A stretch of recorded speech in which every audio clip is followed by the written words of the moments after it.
Dawnbringer Book 2, Chapter 8, Terror in the Night.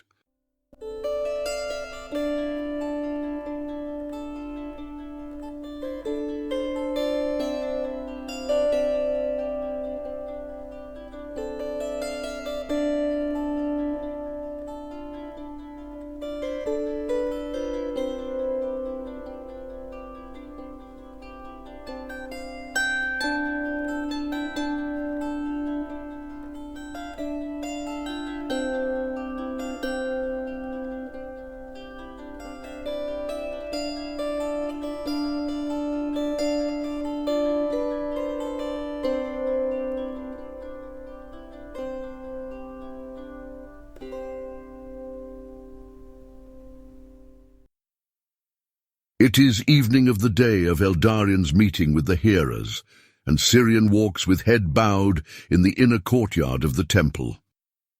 He hopes that the meeting brought forth good fruit, and he is concerned also for the conversation that he encouraged Eldarian to have with Rorlane.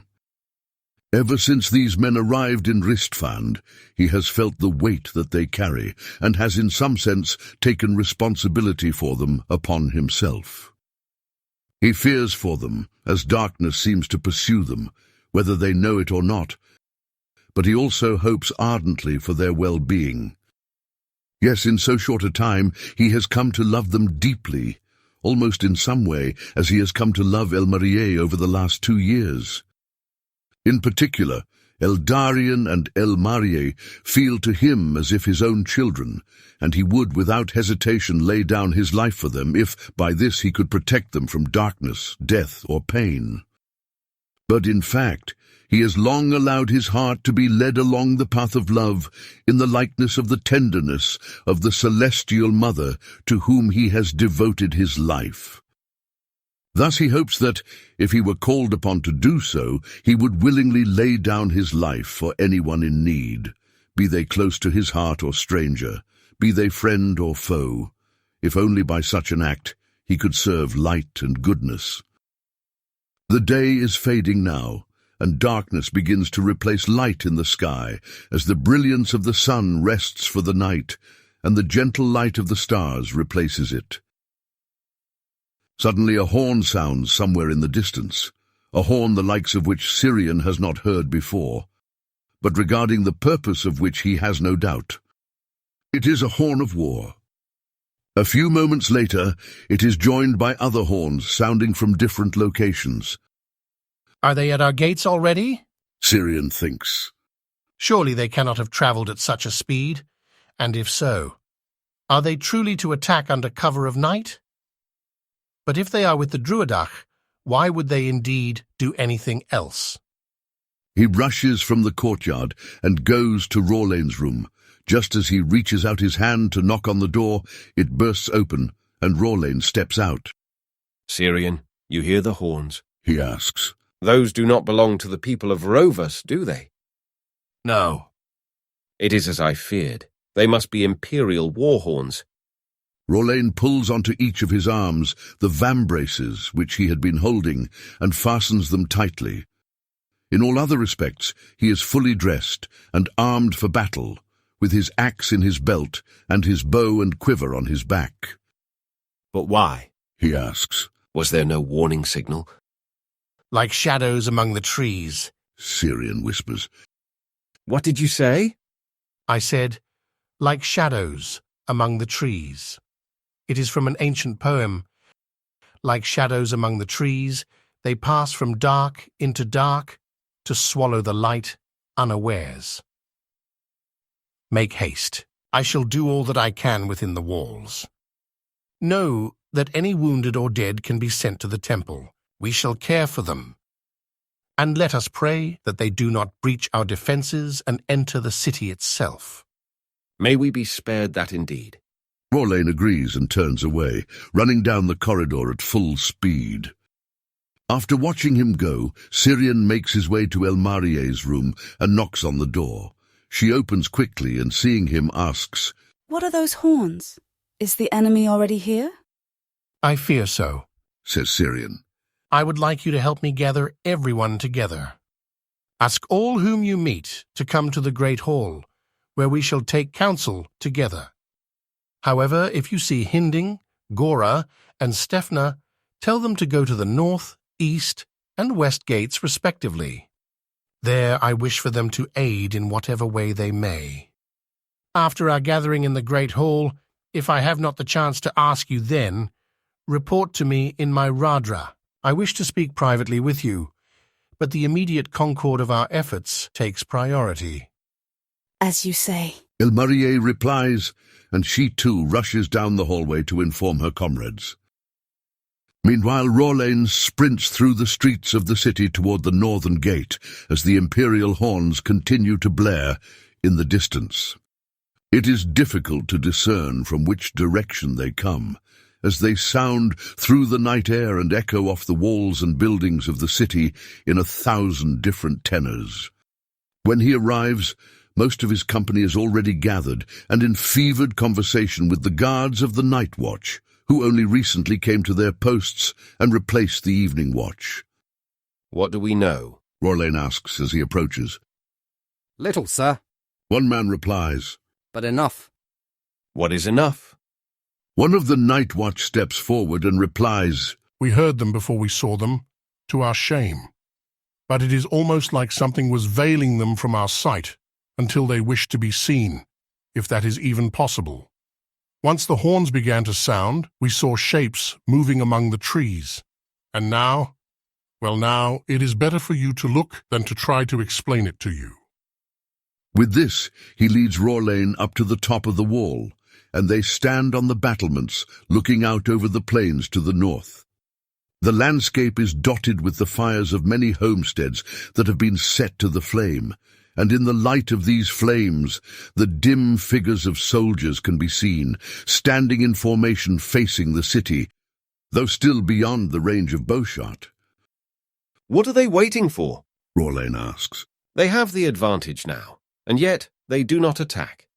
Do they wish to wait for us to be fully armed and prepared before they attack?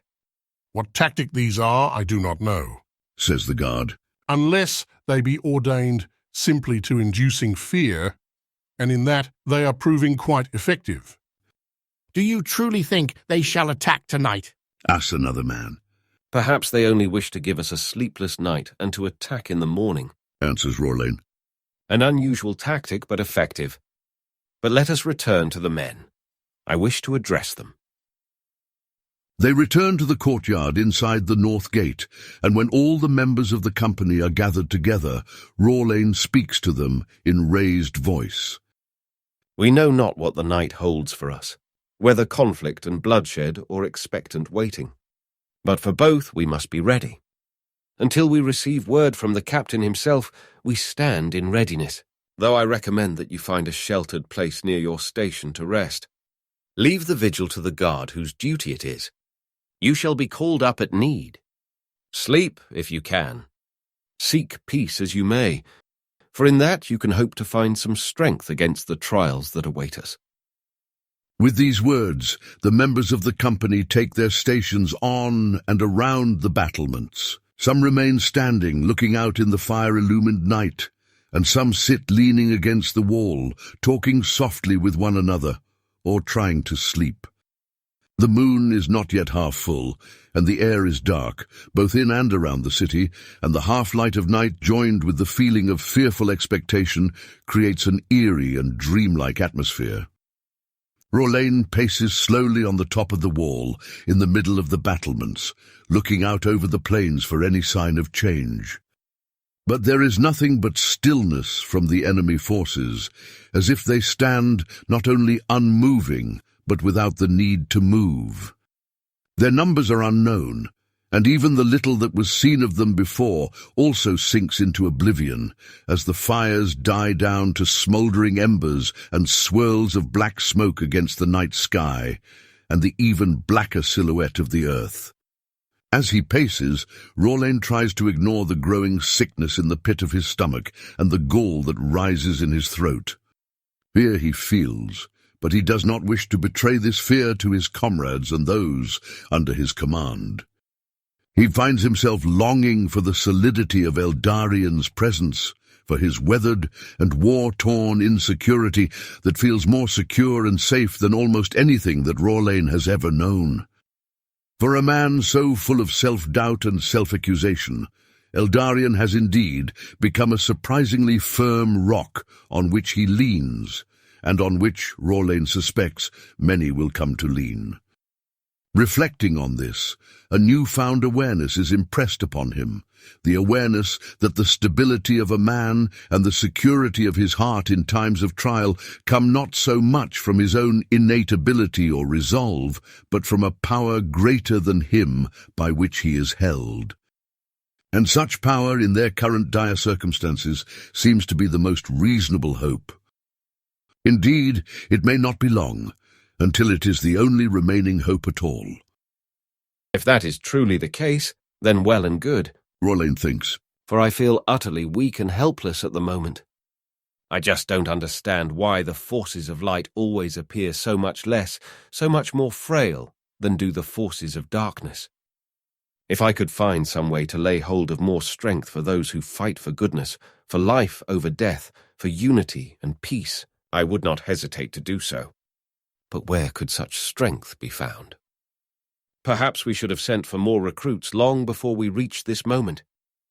Or perhaps we should have evacuated the city, rather than wait for our doom to draw nigh.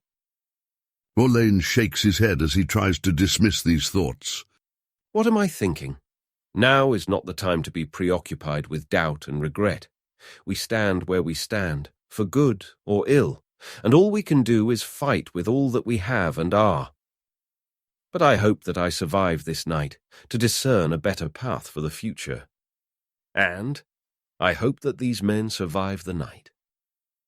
The horns have stopped blowing now, and the night is quiet. Indeed, the quiet that falls upon them now is not the serenity of restful night, but an oppressive muteness in which it seems that even the ordinary nocturnal sounds are silenced. The dove has quelled her song, and the owl hoots no more, and even the wolves are mute. The winds that caress the surface of the land and make music against the rooftops have fallen still, with a stillness not of rest, like a moment of leisure in the midst of their activity, but rather with a stillness of oppressive fear. Rorlane recognizes this feeling, this suffocating terror, though now it is multiplied 100-fold. The Druidak are here. I feel them, he thinks. How can I possibly protect my men from such horrors? And how can we possibly protect the people of the city? Suddenly, a cry sounds from somewhere inside the city, a cry of terror, followed then by a shriek of pain. What is that? One of the men on the battlements cries. More screams arise from within the city, not the cries of men engaged in battle, but the cries of fear and of anguish, and the cries of physical pain, from the voices of women and children as well as of men. And now, in the midst of these cries, the war horns begin blowing once again, loud and shrill, shattering the stillness of the night air. Like water from a dam that has burst, a tidal wave of terror washes over them, and many of the soldiers themselves cry out in fear. Some cast down their weapons and turn to flee. Hold fast. Rorlane cries. Hold fast. There is nowhere to run, and in flight shall be your doom. Stand strong and prepare to fight. Suddenly a voice sounds from behind, in the courtyard. Sir Rorlane. He turns to the sound and sees a soldier standing in the gateway that leads into the city. Sir Rorlane, the captain has sent me. The soldier continues. We are being besieged from within. There are men emerging from the shadows, as if from thin air. But they are not. They are not men, and they slay all in their path. What would he have me do? Rorlane asks, shouting back in response, while trying to ignore the cries of despair and anguish that erupt around him on the arrival of this terrible news. Leave half your men at the gate, and take the other half and do whatever you can to save those within the city, is the reply. Very well. Rorlane responds, and then, turning back to those who stand around him, he draws in a deep breath, trying to still his throbbing heart. Once he has found his voice again, he says to them, Courage, men. Courage, husbands, fathers, brothers, sons. We fight today for the very lives of those whom we love. Yield not to fear, for that is their greatest weapon. There is hope yet to turn the tide, but only if we rush upon them with the same vigor with which they have rushed upon us. Come, who shall come with me into the city? To me. With this, he clambers down the wall and runs to the center of the courtyard, drawing his axe and raising it in the air. We have no time to count numbers. Half of you join me, and we march in haste into the streets of the city. Stirred by their concern for their families and loved ones as much as by his words, easily half of the men join him without hesitation, though their faces are wrought with fear. Let us march! He cries and leads them on toward the gate from the courtyard into the city. But at that moment there is another shout from the north across the wall and in the plains that breaks through all the other noises. And at the sound of this voice, Rorlane's heart fails within him. A moment later, a volley of arrows comes raining down upon them. They attack simultaneously from without and from within, Rorlane says. Now it takes as much courage to stay as to go. To arms, men! To arms! At this, his spirit broken and his heart divided, he tears himself away from the battlements of defence and leads half of his company into the city and straight into hordes of Druidach, not hesitating to kill.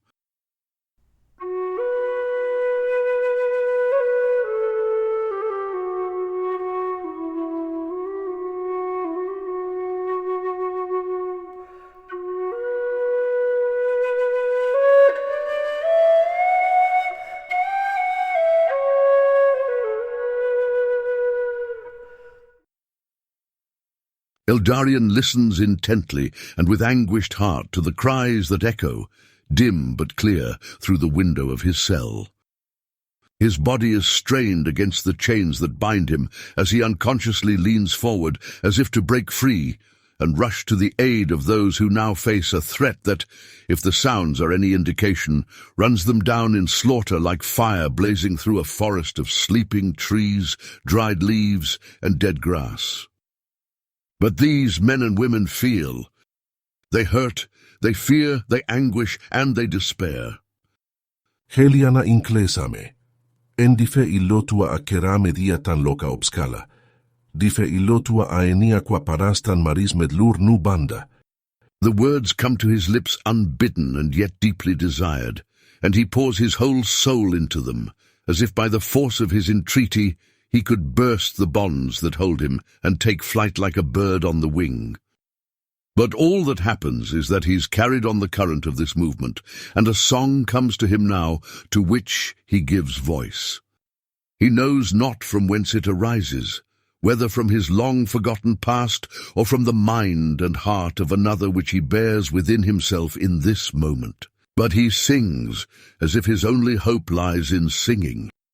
Entrat Anastasi nunata seng, enaiti nasang moendas bating, melenjas ano meldianga, kianien proyengi loia, higas anoan, heilas higas, en ingles anoen en hun nu ohome, ansenga sangswa ea noen kakrai, hata krune malasi, eta meldai. Among the stars of night, there sing those whose song sweetens everything, gentle and pure, melodious delight, which in its very sounding is also light. Take heed to us, blessed ones, take heed, and incline to us in the hour of our need, and sing forth your song into our cacophony, that the discordant notes may become melody. After his song has ceased and he falls again into silence, he hears the shuffling of feet in the hallway. Only a moment later, Maggot again appears at the door of his cell, and, opening it, enters. You hear the sweet sound of terror, agony, and death, he says with a laugh devoid of all mirth. His face betrays a smile that is neither delight nor joy, but only illicit and twisted pleasure and haughty mockery. Do you command these creatures? Eldarion asks, shifting in his chains, which have already begun to cut into the skin of his wrists and ankles and to cause them to bleed. The cuts on his face and shoulders, which bled freely before, have now hardened, and they bleed little, though they burn unlike any wound that Eldarion has yet received, burn as if some poison has been placed within them. Do I command these creatures? Maggot echoes. It is I who summoned them, yes. As you can hear, defensive walls are no hindrance to creatures that take shape from the very shadows, who dwell in the darkness, and from it emerge in answer to the will of the one who calls them. Who are you to command forces of darkness? A lesser one of my kind, as I said before, but infinitely more powerful than you or your kind shall ever be. And what then do you seek, if you already believe in your superiority? Eldarion asks. Such petty questions need not be asked, and they shall certainly not be answered, says Maggot, walking forward until he is face to face with his prisoner again. I only wanted to assure you that the people of Ristfand fall in great numbers, and that there is nothing you can do to save them, not a single one. The city soon shall fall into ruin, and from it the reign of dark shall spread to engulf all of Telmarion. Listen, worm in despair. He reaches forward and lays a hand upon Eldarion's shoulder, almost as if offering a gesture of affection. But then he tightens his fist, and the wounds reopen and flow freely with blood again. Yes, listen and despair. Yield to the darkness, and you need not stay here alone and listen to the cries of so many entering into death. I could make you a great leader, the very lord of this city, imparting to you a power far greater than the petty toys given to you by the so-called goddess to whom you vainly pray. Let despair be your doorway into power. That is my offer to you. Look deep in yourself and realize the darkness that you bear within. Do not ignore it, but neither fight it. Embrace it, yield to it, and realize the power surging up within you. This is the only way that you can save the people of this city. They die, do you not realize, because of you? They die as my little game, for rending your flesh is not enough for me. Breaking your plans and shattering your so-called gift is not enough. No, I must let you taste the depths of darkness that the pretty veneer of this world hides just below the surface. Only in this way can I open up to you the pathway to true power. And only in this way can you protect those you wish to protect. For at one word of yours I shall call off the attack. Only tell me that you shall call forth the allegiance of these weak men and women, that you shall ask them to bow down to you. Then I shall bestow upon you a share in the power that your heart craves, and you may not only use it to be guardian over them, but may give it also to them. Then they shall never need fear again, neither darkness nor death. For in pact with darkness there is nothing to fear. Certainly you see this. How could you imagine that what you say is obvious to me, Maggot? Eldarion replies without hesitation when the flow of poisonous words has ceased. Is it not obvious to you, rather, that you lie and that your lies are apparent? Do you imagine that you can force me into the darkness by the very darkness that threatens me? But is that not the origin of all peace throughout the ages of time? Maggot says. Every war has come to an end because the weaker have yielded to the stronger, because those who naively cling to pure light finally realize that they must compromise with the darkness that belongs just as truly, just as validly, to the nature of this world. It is the blindness of those who presume to belong to the light, to be servants to the light, which is the true source of conflict and of death. For the darkness alone absolves these absurd distinctions, these wretched categories that men create in order to make themselves feel secure. Right and wrong, good and evil, light and darkness, true and false. No, rather, in the darkness alone does one realize that all is one. It is not darkness, it is not fear, it is not loss. It is the finding of everything and the peace of universal serenity. Are not the stars one and united in their radiance, precisely because they all shine in the darkness of a single sky? Stop trying to be the sun, stop trying to shine more brightly than others. Accept the inevitable darkness and come to terms with it, and only then can you find your place as a shining star of true power among the firmament of the mighty. Blaspheme no longer, you beast. Eldarion whispers, weakened and exhausted by the ceaseless outpouring of words, by the loss of blood, and by the continuous cries of anguish echoing into the cell. Why is it that evil is always so loquacious and says nothing at all? It is not nothing, you fool. It is everything. You are simply too petty, too small to yet see it. But it need not be that way.